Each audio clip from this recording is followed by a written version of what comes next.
નમસ્કાર મિત્રો, આજે અમારા ઘેર મોગેરા મહેમાન પધાર્યા છે, જે પહેલાં ડેપ્યુટી સરપંચમાં હતા અને અત્યારે હાલ સરપંચ બની ગયા છે. જો કે હવે અમને આનંદ થશે, અમારા ગામના તમામ લોકો, તમામ જનતાને આનંદ થશે કે ભાઈ અમારા ગામના સારા એવા ઉમેદવાર આજે સરપંચ બની ગયા છે. તો અમારા ઘરે પધાર્યા છે દિનેશ કાકા એવા. તો અમે બધા ગામના બધા ભેગા થઈને અને એમનું સ્વાગત કરવાના છીએ.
તો ગાઈઝ અત્યારે વાગી ગયા છે ભાઈ 4 વાગી ગયા છે અને અમે નીકળી ગયા છે ભાઈ ટ્યુશન ક્લાસીસ કરાવવા માટે નાના બાળકોને.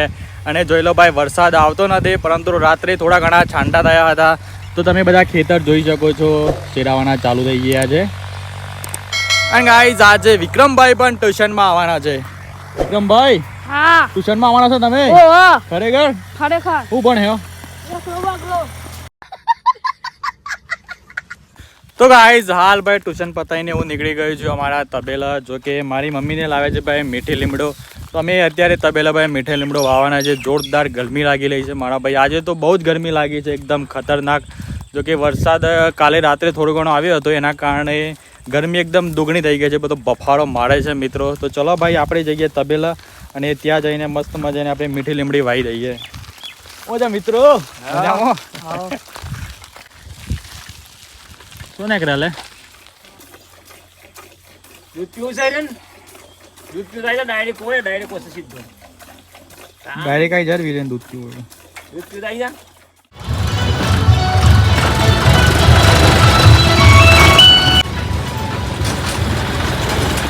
તો ગાઈઝ મારા પપ્પા મીઠી લીમડી વાવી રહ્યા છે અમારા તબેલામાં.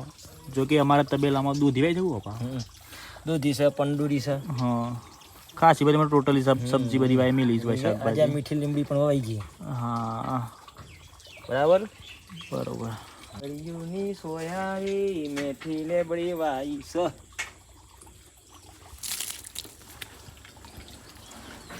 સો ગાઈઝ બહુ સમય બાદ અમે ગલી ક્રિકેટ રમી રહ્યા છે. લે ભાઈ મારું શૂટિંગ લે ભાઈ વ્યવસ્થિત.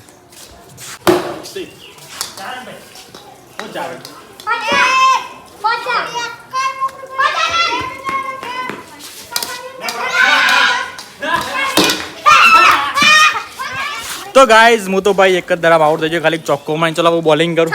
લાહેડ ભાઈ હાલ નાખ. જોઈએ ભાઈ આ શું કરે છે? અરે આ શું કરે છે પરવા? છેલ્લા જીતો હતા 52 રન. તો અમારી ઓપોઝિટ ટીમની ભાઈ 52 રન જીતવા માટે છે અને ભાઈ હું બોલિંગ કરીશ અને ફટાફટ એમની વિકેટો લઈ લઉં.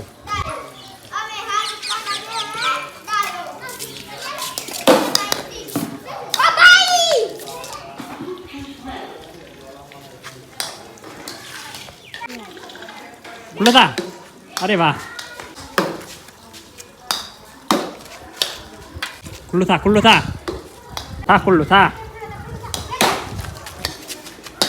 રન. ખુલ્લું થા. તો ગાઈઝ આજે ફરી એકવાર અમારા ઘરે દેશી કેરીનો રસ બની ગયો છે. જો કે હજુ સુધી કાલનો કોઈને વિડીયો ના દેખ્યો હોય તો મારા ભાઈ કાલનો વિડીયો તમે જોઈ લેજો. કાલના વિડીયોમાં તમને જોવા મળશે ભાઈ કે કઈ રીતે દેશી કેરીનો રસ નીકળવામાં આવે છે. જોઈ લો ભાઈ, મારી મમ્મી અત્યારે રસ નીકાળી રહી છે જમવા માટે. બાટ રહી है. हाँ रस बांट रही है. क्या बोलते हैं वो? क्या ચાલે? રસ બાટ રહી है. ચાલેગા इतना. और गाइस આ જે દેશી કેરીનો રસ હોય તો સમજો કે આપણે દુકાનમાંથી રસ લાવીએ ને જી નાખવાની જરૂરત ના પડે, એવો રસ હોય છે. અને આપણે દેશી કેરીનો રસ હોય એમાં તો જી ભારો ભાર લેવું પડે તો જ ખાવાની મજા આવે. આ જો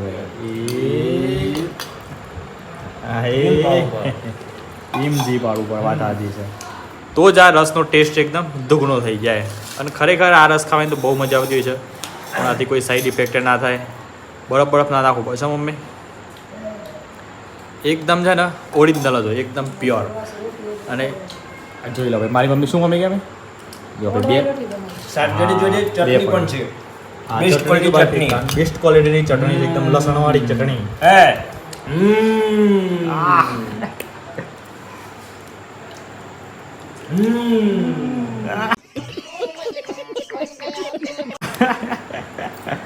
खरू खरू देसी केरे का रस खाओ और मजे लो उनाड़ा की.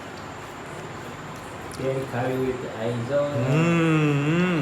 કેરી ખાવી હોય તો આઈઝો ને કાચી કેરી ને અંગુર ગુલાલ, અમે ગુજરાતી લેરી લાલા. હે ગાઈઝ, આજે તો ભાઈ દેશી કેરીનો રસ ખાઈને ચાલવા માટે નીકળી ગયા છે. તો ગાઈઝ, તમને અમારો વિડીયો કેવો લાગ્યો ભાઈ? અને ભાઈ આ વરસાદ આવતો નથી, યાર બહુ ગરમી લાગે છે. જો કે બપોરે તો જોરદાર બફારો મળાતો હતો અને એમ જ પાછું આપણું લાઇટ જતું રહ્યું, એટલે ગરમી તો ભાઈ ડબલ લાગી. ખરેખર જોર ગરમી લાગી છે મારા ભાઈ આજ તો. ગાઈઝ, તમને મારો વિડીયો કેવો લાગ્યો ભાઈ? સારો લાગ્યો તો લાઇક કરી દેજો, ચેનલ પર નવા હોય તો ચેનલને સબસ્ક્રાઈબ કરી દેજો.